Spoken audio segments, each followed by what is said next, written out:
l'équivalent de 30 balles de fusil. Imaginez une douleur si intense qu'elle vous fait perdre la notion du temps. Une décharge électrique qui remonte le long de votre bras et qui finit par foudroyer votre cerveau pendant 24 heures. Là où certains crient à la torture, eux parlent de devenir un homme.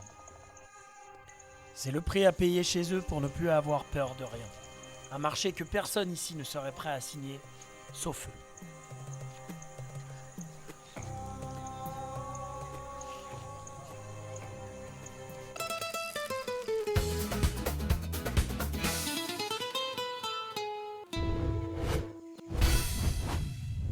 Imaginez qu'on vous tire une balle de fusil pas une, pas deux, mais bien 30 fois. Ça paraît absurde, je suis d'accord, et pourtant pour ce gamin de 12 ans, c'est la seule manière de prouver qu'il est devenu un véritable homme.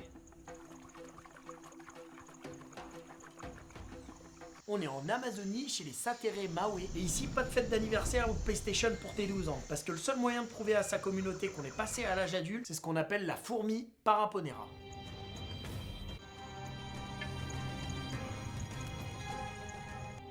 Même les locaux là-bas l'appellent la balle de fusil parce qu'une seule piqûre de cette fourmi peut te déclencher une douleur électrique pendant plus de 24 heures.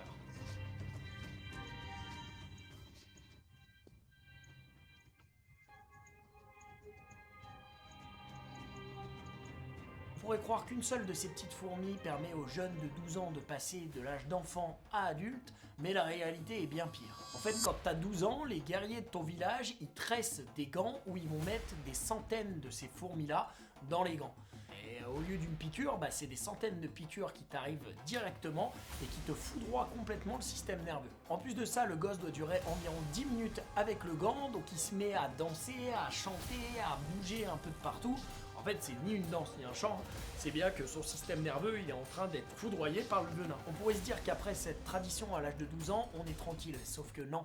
Chez les Satere Mawe, en fait, ce rite on le reproduit plus d'une vingtaine de fois dans sa vie. Parce que pour eux, dans leur logique, si t'es pas capable de calmer cette douleur, tu seras jamais capable de défendre la tribu.